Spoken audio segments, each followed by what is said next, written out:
Yeah, publish sounds like it's completed, right? I don't know. They just updated the app, so Uh, I feel like an old man. I feel like my dad with an iPhone. I just want to make sure. As long as that red light on there is still recording, we're good. oh, I see what it's doing. Okay. As far as I know. Because the reason I want to put it on a live stream is because you get both the backups, and you can always re-download Sure. YouTube. We do Facebook just because we have more people over there, but I think Vimeo is going to be legit. Yeah? Yeah. I think they're doing a different model. They just bought this company that makes this thing. The Mevo thing. Yeah, it's called Livestream. Okay. And I guess it's corporate consolidation everywhere online. I mean, it's just like Google, like Alphabet. Yeah. You know, they're just going to before you get too big, they're going to buy you out.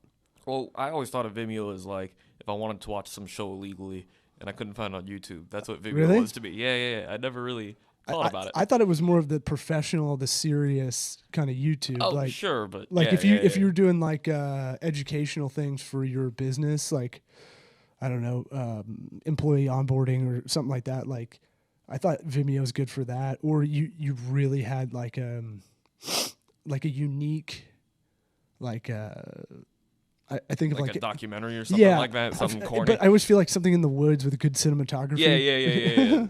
If your camera is a certain amount of money, you gotta upload that to Vimeo. Yeah, you're definitely nothing in lower than 1080p. Yeah, because it preserves a lot of the quality. Then Yeah, I see. I felt like that was a big selling point in the beginning, and then they realized most people were looking at the stuff on their phones. Right, exactly. That goes about There's only so many pixels. anyway. Yeah. I think the Android stuff goes to 1080 anyway. Yeah. Well, it's your podcast. Now Yeah, I've hijacked sure. it. No, I'm just using your stuff, man. Yeah. Thanks for doing this. So I thought we'd talk about because we've had a lot of car conversations about. I'm gonna keep a notepad. Yeah, sure. Because there's always fun stuff that comes up in a podcast, and then I forget it, and then I never look it up. Okay. Yeah. Okay. Yeah, I thought we always have conversations about the business of science and how it compares to the sort of corporate world, and because we talk a lot about grant writing and stuff like that, and I thought it would be fun to talk about the parallels and go into that. Yeah, I mean, I don't know. What did we talk about last time? I was trying to think this morning. I was like, we talked about something really interesting last time I saw you in person, I think, and you were at our house. It was almost like Groundhog's Day because you were at our house. Meaning yesterday? Saturday. Yeah. Well, Saturday really, but yesterday too. Yeah, as well. But it's one of those things where I was like, what did we talk about? Because I remember you told me about your roast before you left. Uh-huh. And you told me all the good jokes. And then we talked about some side conversation about science. And it was business science, but I can't. That was this weekend? No. This was a year ago. Oh, okay. I was like, before you moved out of Tampa. Okay, when Trip was born. Yeah. I see. Because when you came over, it was almost. I had like a deja vu almost Saturday. Because it was like literally just a new baby. Yeah, I think so. And I haven't slept from the new baby. Yeah. So I'm sure it'll pop up. Well, I mean, anything in particular with business and science, I feel like. I don't know. I've been listening to a lot of science stuff that's, it feels like you can pay for whatever results you want. I mean, that's been going on forever. Yeah, so to a certain extent, it's like the more money you have, the more experiments, like the higher experiments you can do, like the higher level experiments you can do. And then at a certain point, you can start to do a brute force sort of thing with when that money sort of scales up. Right. And so it becomes a thing of the rich sort of getting richer, not only in terms of getting grants, but also in terms of getting results. The weird thing is, what I was thinking about was, I feel like you're gonna get a bunch of scientists that are disruptors, almost like Elon Musk, right? Because he's not a scientist necessarily; he's an engineer, if he's anything, right? Yeah. Whether that's a digital engineer or like a physical, actual on the ground engineer, but I feel like the problem with a lot of research is you basically have a board of directors, whether that's an actual board of directors or academia, which is a lot of it. Yeah, so I could talk about the academic side of things. Yeah. So a lot of times, so when you write a grant, and I'm sure it's the same way with you, is that you are writing to an expected result, and you sort of have this expectation how things will go. Objective, yeah. Right. Your mission. Right, exactly. But you have to say, okay, we're going to do these experiments and we're going to expect these results, and this is going to have this sort of impact. And you can write some, okay, if it goes some other way, then we'll plan for this. But these are really relatively small part of a grant compared to this vision that you have. Mm-hmm. And then so say if your results take you in another direction, and if you're clever and willing to go with the flow, then you can write a new grant based on this new direction. But then your funding agency is like, oh, what happened to all that stuff? Right. You know what I mean? Yeah. So, well, it's like a business plan. Sure. To me, you just essentially, so a business plan works like this. You have a executive summary. It's a one-pager in the beginning. yeah, we have a specific aims page. You have a you have a mission statement, right? Yeah. And it's always one sentence. And my teacher always taught me to do it. It says to be this, to be the scientific research for this kind of oncology or whatever it is, to be the best nerd agency, small business consulting firm, kind of hybrid. And then you have your vision. Then you have what the bigger thing you want to do. We want to bring customer service to the digital services age. We feel like there's a lot of people who have been screwed by people doing what we're doing here. But the grant is a similar thing. You want to change the world in a sense most of the time. The ego's still there. That's what's really funny. Of like, scientists are like the most egotistical. We think of science. I'm getting I'm trying to rechange my brain on how I think about scientists.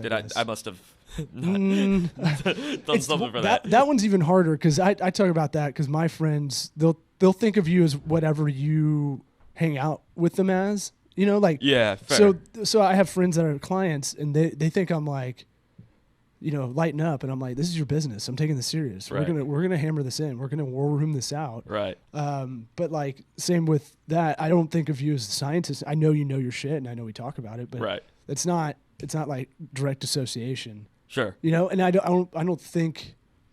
I think that's just us. Most people don't know.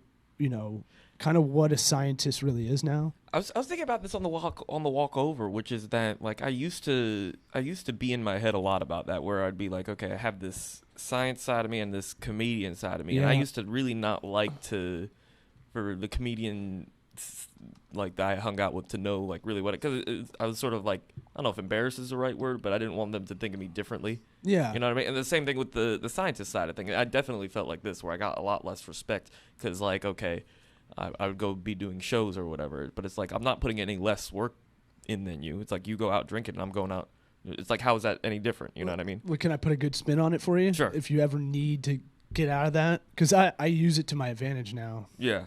So I tell everybody, whatever you think about a comedian, I'm probably not that. Because you're gonna think whoever your favorite comic is, you're gonna go, why aren't you like that guy? So I go stop that kind of bias right now, and then I say like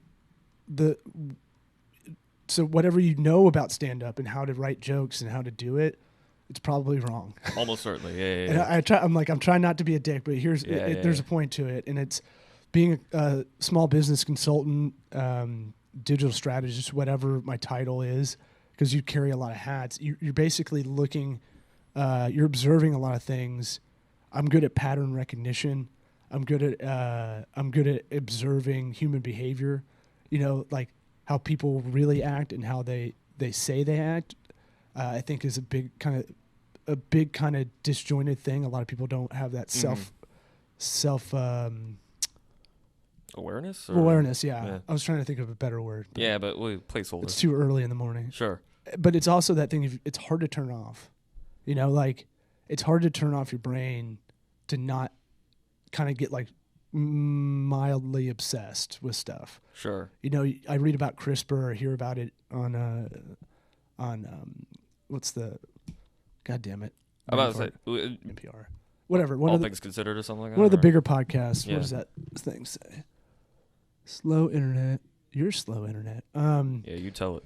So, you got a second recording going? Yeah. Yeah. Okay. You might want to put it in the middle. Yes, that makes sense. But it's like I say I can't turn it off. Like you walk into a room, any room, it's not comedy wise, but comedy wise especially, you feel like Jason Bourne a bit because you notice like 5 things no one else really does. Yeah. And, you probably just push it down, but part of that helps in the whole process of what you're doing professionally. Oh, no, certainly I use those skills. Right. I mean, maybe not in an as obvious a way as you were saying. Right. But, I mean, definitely, if you even think about how to craft a joke and how you have to flip things around and you may have to, right. you know. Contrarian logic. Right. And this is the same sort of thing you have to think about with experiments and how to think about. A lot of trial and error. Right. Sure.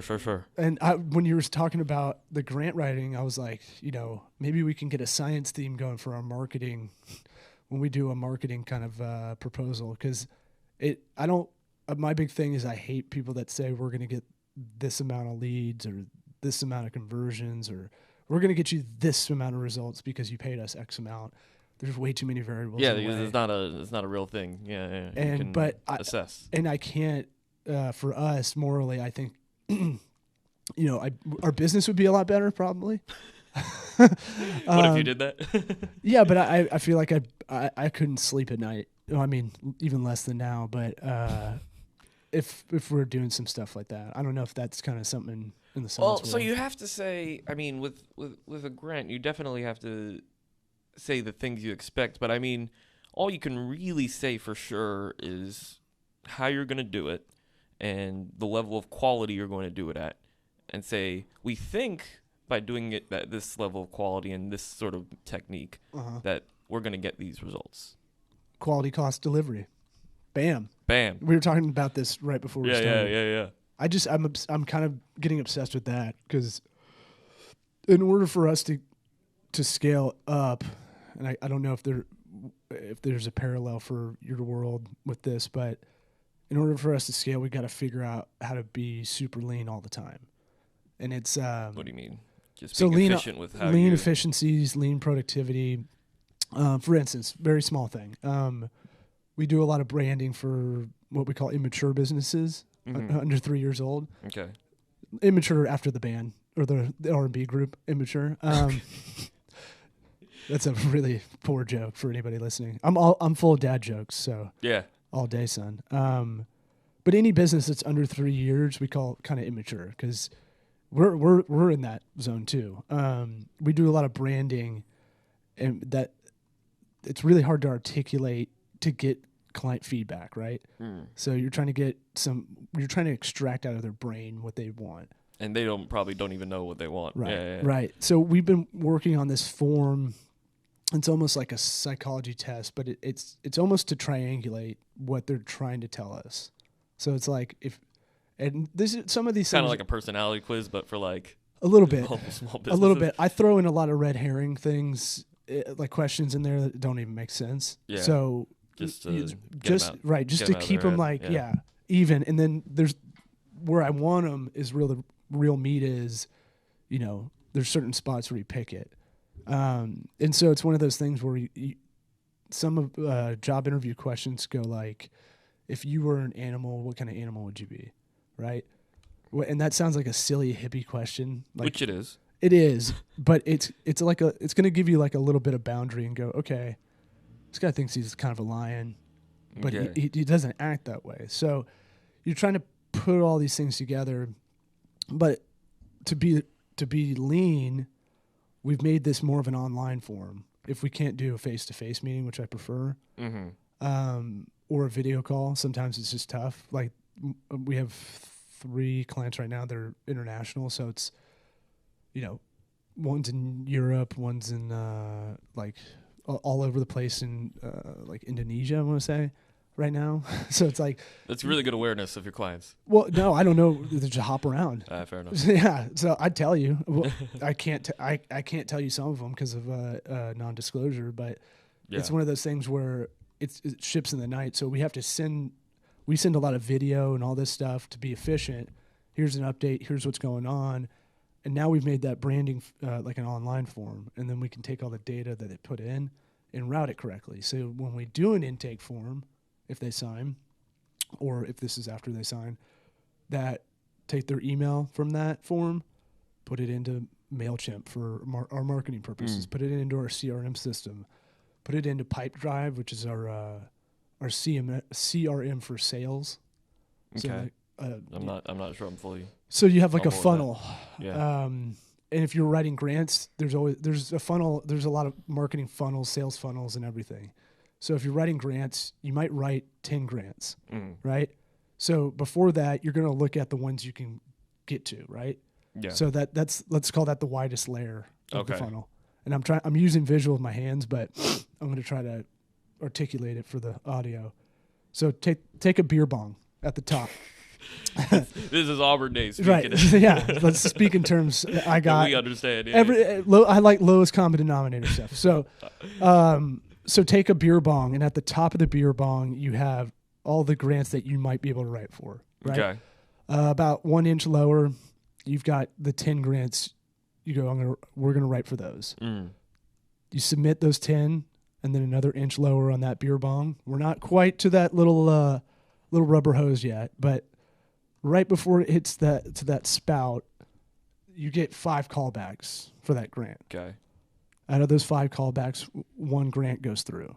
It's a funnel. Sure. And so I forget why I was on this point, but that's how all marketing and sales is. And employment, if you're hiring someone, you have a funnel. Same thing. Yeah. Sure. You put something on ZipRecruiter, thousands of people are going to get there. Are going to submit, and you're only taking one person, you know? Yeah. I like this idea of, because I've been thinking about this a lot. So this idea of leanness, and especially when you're a growing company or lab or whatever. So, because that's what I'm thinking about now is, okay, if I open a lab, how do I want to do that?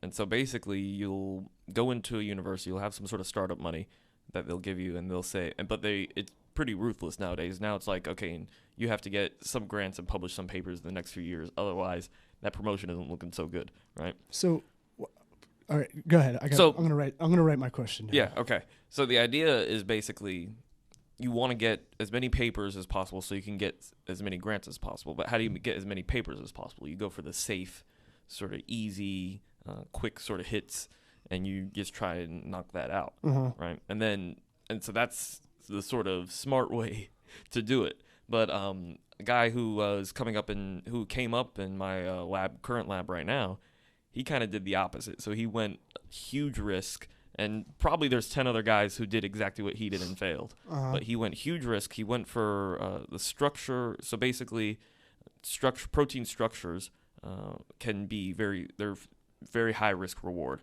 You can easily not get one and spend 5-10 years doing it. Protein? So like a molecule in the cell. Yeah. Okay. So the biomolecules that make the cells work. Okay. All right, I'm with you. Yeah. So I didn't know if you said pro team, like protein. Yeah, like a professional football team. No, that's sorry. No. So you can look. I'm an old man. I'm the oldest 33-year-old. You know. All right. Jerry Maguire quotes aside. Let's.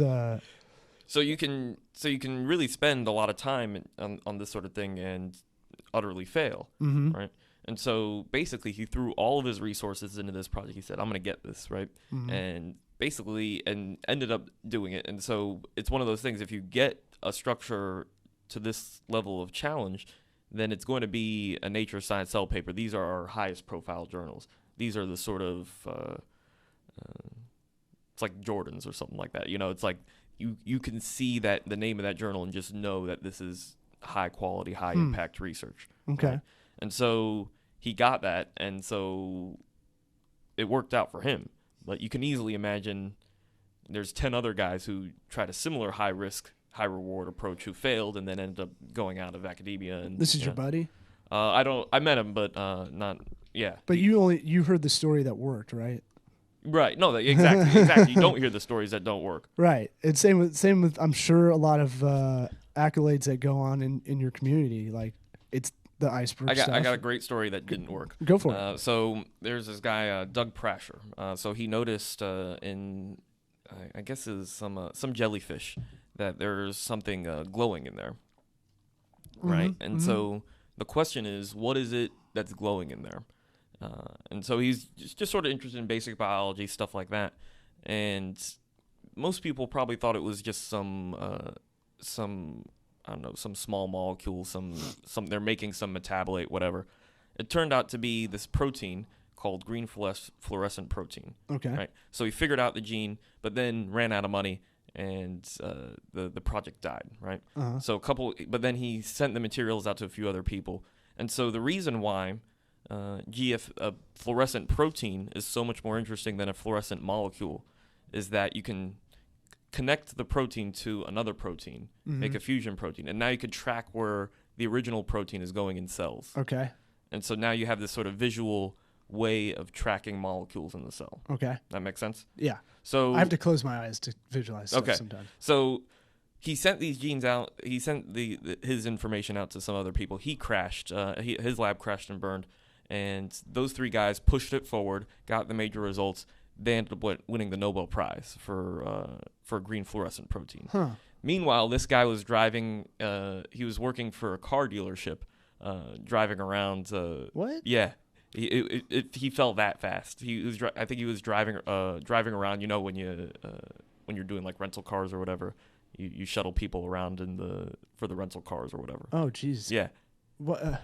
Well, because y'all's stuff is so specific, it's not like, you can get a couple rocket scientists to do some. Like I worked at a mutual fund company. My boss won a Nobel Prize, actually. Look up Fama in French, passive investing theory. Basically, they're like work with the markets, don't work against them. But by the time I got there in 06, 07, in the Santa Monica office, there was they just hired a guy that was a rocket scientist that they wanted him to apply, his brain to what they're doing. But I don't think there's a lot of like 1-for-1 stuff y'all can do other than academia, And I think one of the things I was thinking when you were throwing that scenario from the guy that did a very risky kind of strategy was, why go the academia route? I feel like that I know it's probably programmed in you. Like Sure. When people start their own small business, the first thing they think is they got to get an SBA loan, or like some kind of loan. Yeah. And there's a lot of options out there as far as like getting credit lines, or there's a lot of online options that are a lot cheaper than a lot of these big banks now. And so like I think Fundbox and stuff like that, but I see where you're going. So this is something that's becoming especially relevant in the last few years. About why academia and why is this? So there's money. There's so much money there. Not really. Resources. So part of what the issue is that the way that PhD programs are built nowadays is towards academia. You're learning a skill set that is very specific for academia. If you want to get into industry, then you gotta work through the trenches in industry for a little bit, or work in a lab that is maybe industry focused, But I'm taking the mic out. Yeah, sure. Yeah. But for the most part, they're trying to train people to become academic scientists.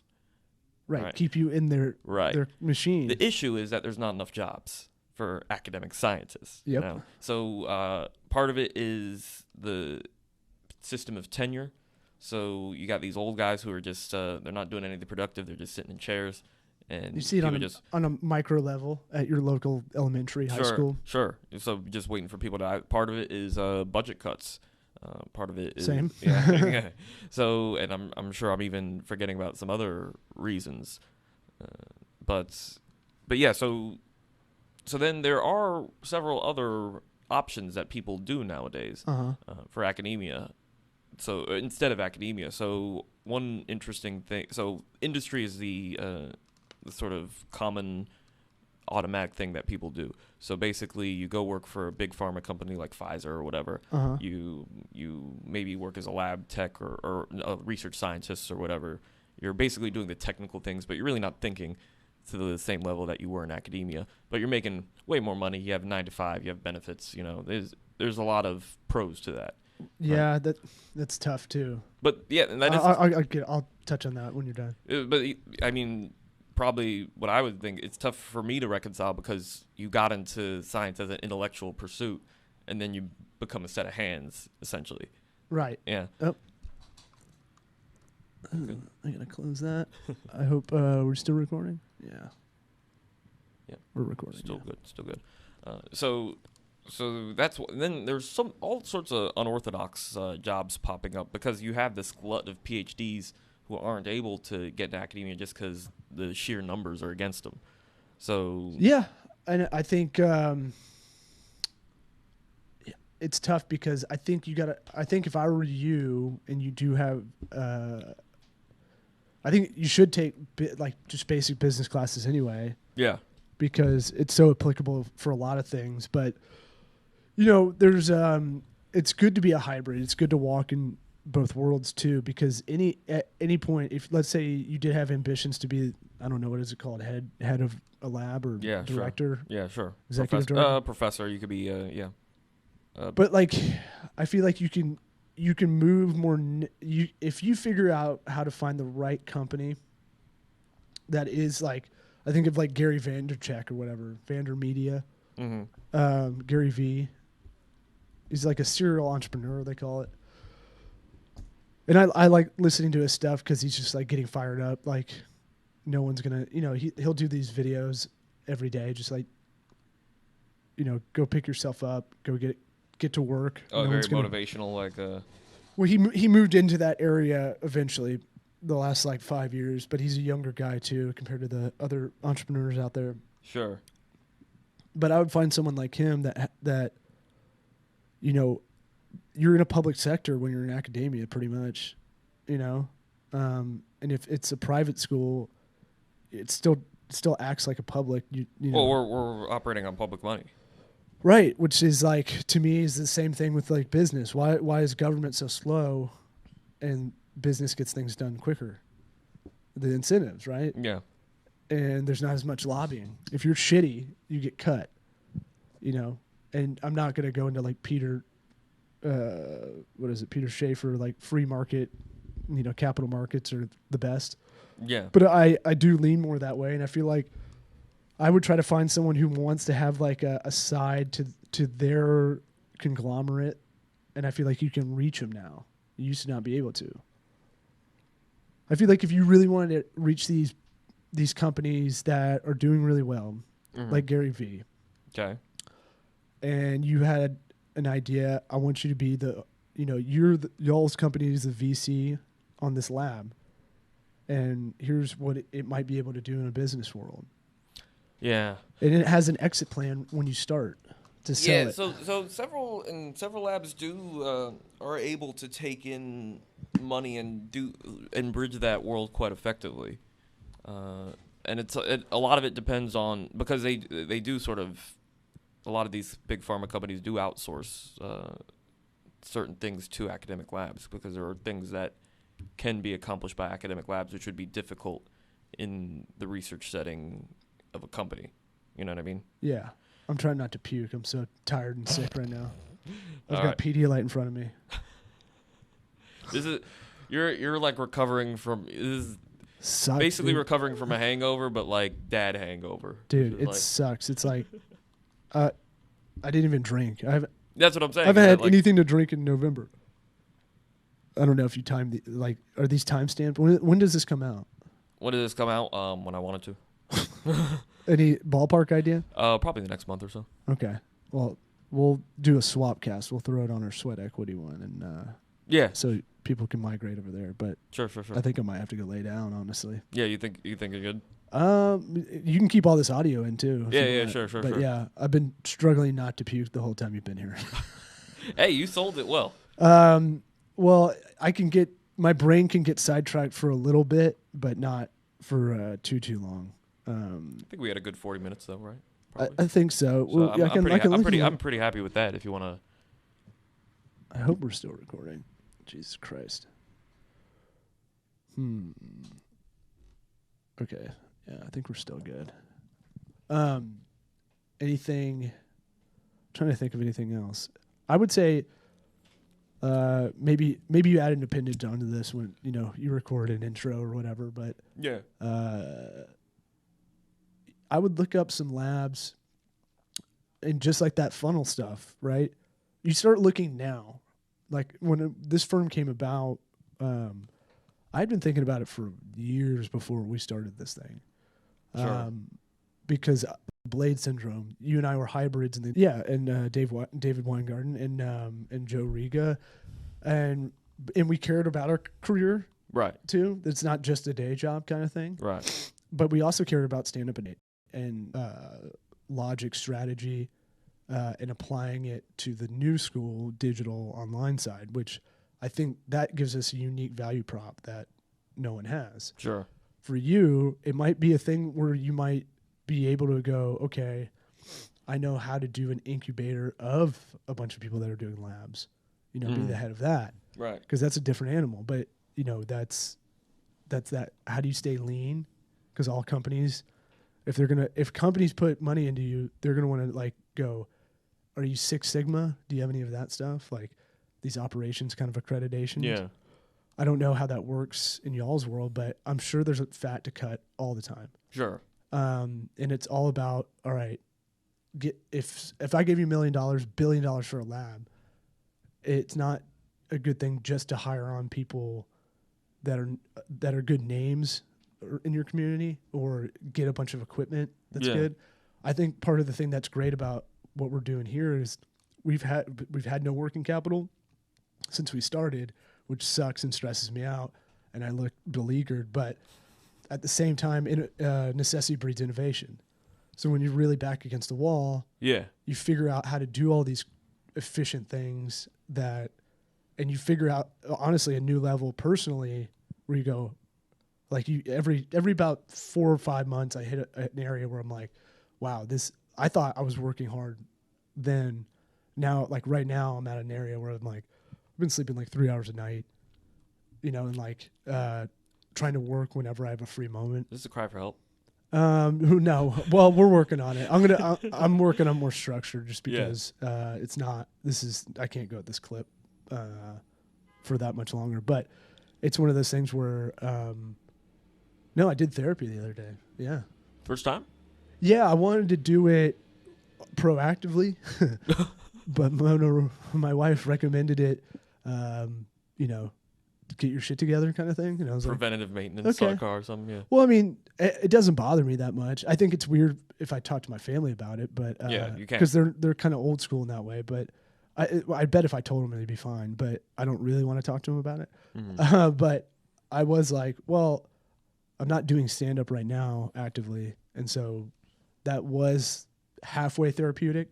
It was cathartic, I'd say, and so. I was down for it, but then I got more stressed out getting there and getting back to pick up our kid at daycare. Okay. I was like, God, this is the worst. So like I felt comfortable talking to this therapist for an hour and a half.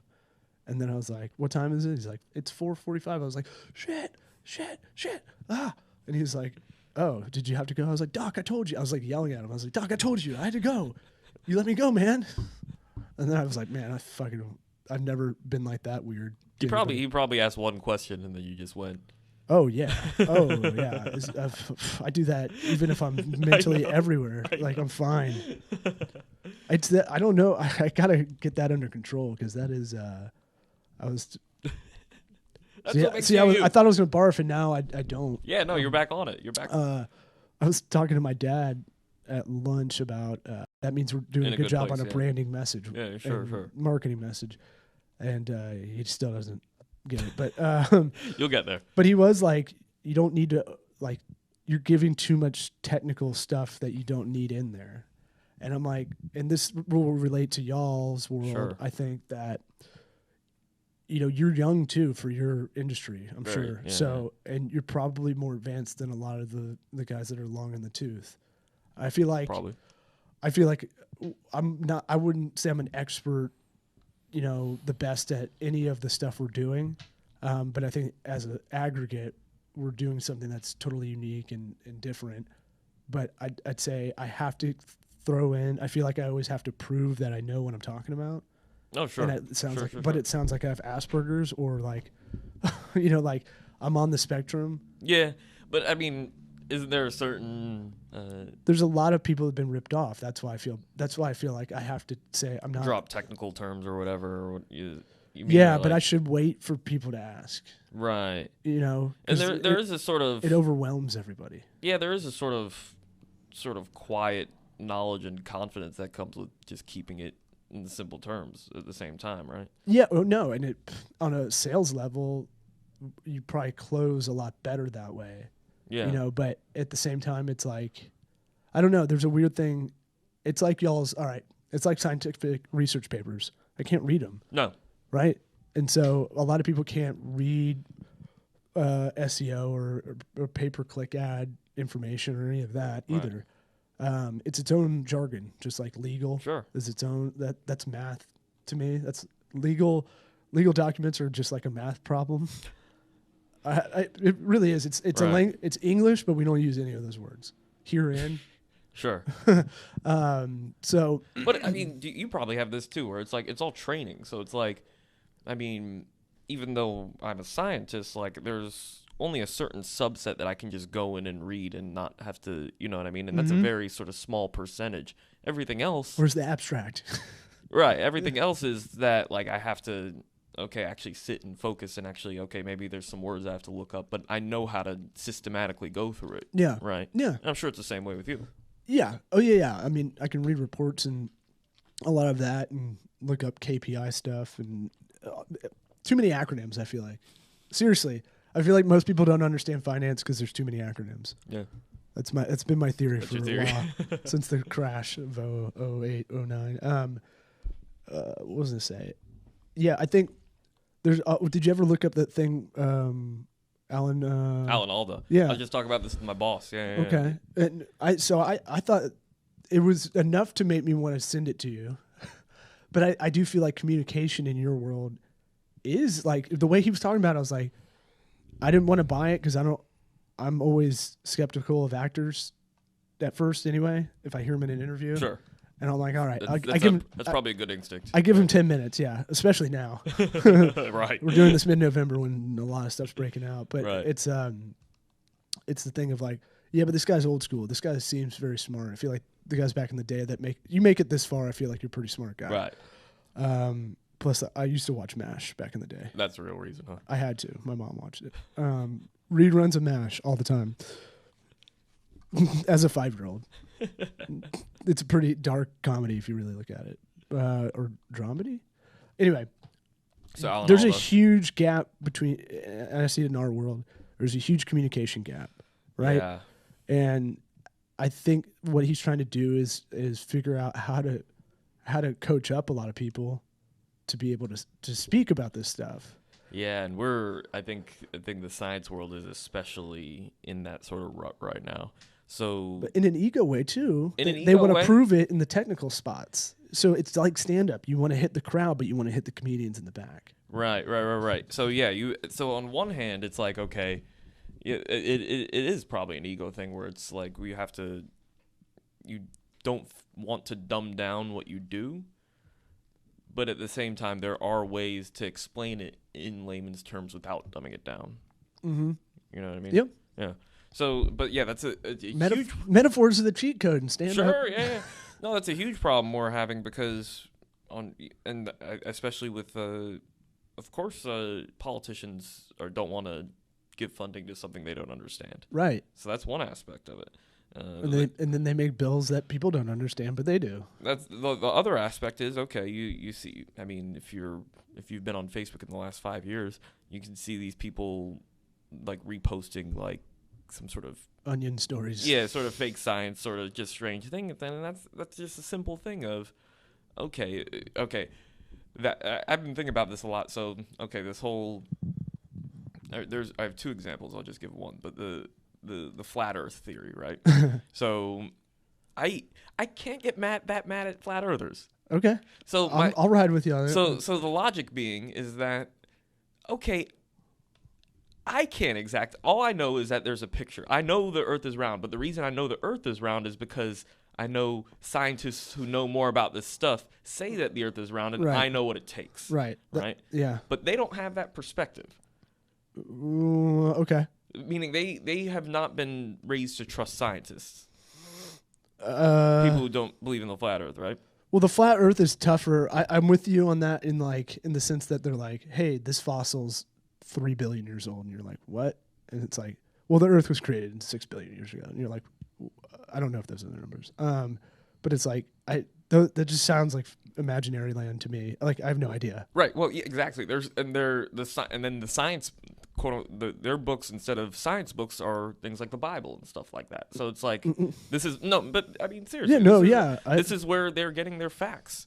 Well, which in the Bible also was translated by. But I can totally sympathize when you're we've raised always on been, this from birth. We've always been in the fake news era, if you think about it, from exactly. the Bible. Yeah, yeah. So if you're raised on this from birth, how can you be mad? All you can do is just say, okay, I'm coming from a different standpoint, and then try and walk them through what got you to that standpoint. You have sympathy, I think, for him. Maybe. Not empathy. Yeah. Because I think it's like a racist, right? I'm a racist. Someone. Okay. Well, kind of. That's a whole different podcast. Yeah, but, sure. If you have a friend that is racist, right, or an acquaintance or whatever, you meet someone, that's how they were raised. You know, they don't know any better. Right. So, but it doesn't make me go, I'm cool with him. No, sure. No, that's exactly it. So I think I feel sympathy. I feel bad for him. So I think the duty is on scientists is to really go to a down-to-earth sort of grassroots approach and think and try and so because these guys, like these public scientists will just like shame these people. It's like, no, like walking them through it. There's a way to do it. You can do it. I can do it. Oh, I mean, this podcast might be part of that. That's partly what I'm thinking. Yeah. The communication, there's a duality of all that, right? I think about duality a lot, and I think when I figured out I have like knee-jerk contrarian logic, like a few years ago, then it kind of clicked into place why I think of a lot of things in duality terms, right? Okay. So we need a simple message, yet it needs to be technical when it needs to be, kind of thing, right?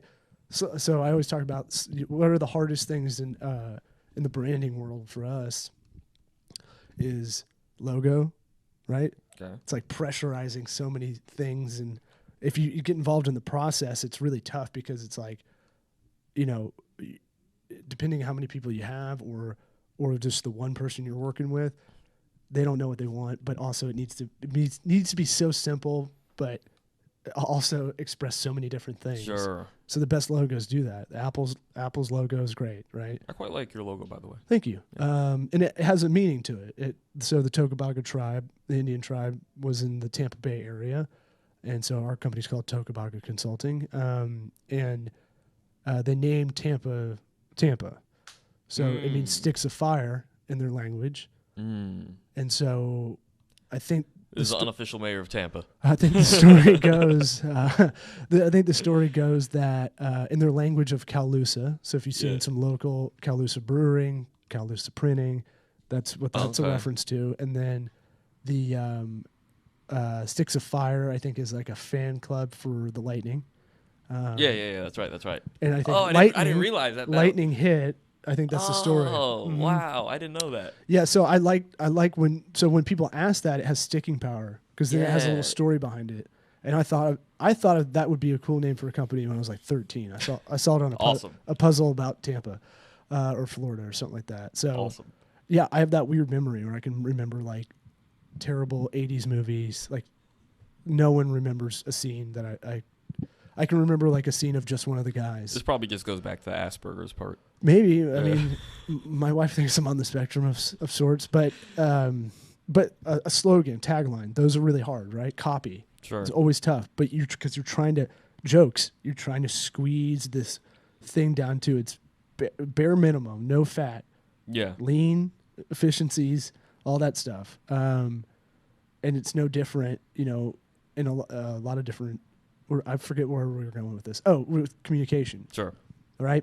So there's the duality of figuring out how do you explain to a flat earther that they're wrong, right? But with respect, being simple. Yeah. In the beginning, and then when you want to break it down, yeah, we can go get down that alley. So I think I think go stand on a tall building. Right. Go look at the horizon. Right. So, and I think part of it is that, so starting simple and then steadily getting more complex, because I don't automatically think of all these people as dumb people. Right. Right. It's just a matter of perspective. But I also think it's the idea of respect, and we're saying, okay, if you just say you're dumb because you don't believe this, they're going to reject whatever you say after that. Yeah. So it's like you can't win. Right. Yeah. I mean, yeah. If you come in not open-minded. And I think that is the root of every sort of major issue in terms of science, public science, so things like vaccines causing autism. I think global warming. I think that Right. I think all these are the base of that. Yeah. And I think we have to, as scientists, have to take that upon ourselves to push that agenda. I wonder if you could make a media site, that does, you actually cultivate good stories. Like, I think about that a lot in politics, right? I think it would be awesome to have like a Rotten Tomatoes of 100 writers, or trusted or very transparent. Okay. Maybe you get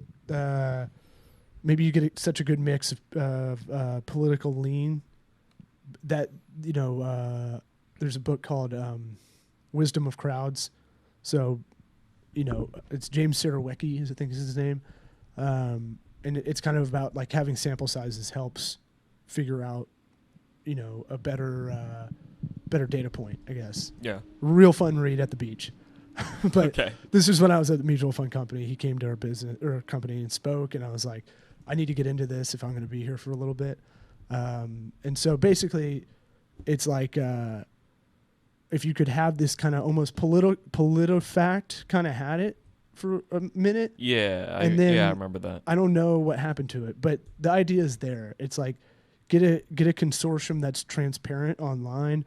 That, all right, here's a news story, and then validate it with some kind of score or something. I don't know. I had this, and this is something that's still in my head, but basically it was almost exactly that, because the whole thing that I try and be honest about is, okay, I am a scientist, but like I don't know everything, and really I don't know much, and that's part of becoming a good scientist. I feel like. So know what you don't know. Right. And so, but what I do have is that I know people who know about, like, if I needed to tell you about if you ask me any question about science, I'd be like, okay, if you give me enough time, I could probably figure it out, but I can call a guy and they can explain it too. Right. Mm-hmm. So I always thought about that. So like, okay, starting something where sort of very reactionary, something comes out in the news, and then bam, I say, okay, this is your wheelhouse. And then, and you'll actually gain we call it a freelancer Rolodex here. Yeah. For work wise, but I also thought a lot of our value when we started this agency firm, whatever we're called, is being a connector. Yeah, and exactly. I proactively do that. Yeah. And having a podcast, Sweat Equity, on iTunes, laughable, whatever. Hashtag. Is the thing of like, it gave me a reason to reach out to people I never would have and talk to them for an hour. Yeah. But now I have, I'm trying to get this Facebook ad expert. She's awesome. I think she's in like New Zealand, but I found her page because she advertised on Facebook. And I'm a big Facebook advertiser, but I can't keep up with everything. So she's a good sentinel to go. I don't have to go look at ad week of what's going on, week to week. She puts out her own little mini podcast. Here are the updates this week for Facebook ads. And I'm trying to get her on because I just think it's interesting because she's on top of her shit. But it's like, all right, I am very good at that area. I'm proficient. I can get expert level again if I had to, but I know enough. I can do most campaigns on my own if I have to, and that's what you need as a manager. You need to be able to do everything if you have to. But she's the person we're trying to get on the podcast because she knows Right. the math. She Right. knows what a lead costs for real estate agents. Yeah. Why $27. remake the wheel? Yeah. I think it's $27 per good lead for a realtor. That's pretty interesting, I think. For me, it is. All right. I'm meandering. It's I've You feeling good? yeah, I got to roll. I think we can break this up into 2. You do whatever, I'll man. feel it out. We'll see Yeah. what happens. But give me a heads up. Yeah, awesome. All right, dude. All right, great talking to you all. See ya. Thanks. Mm.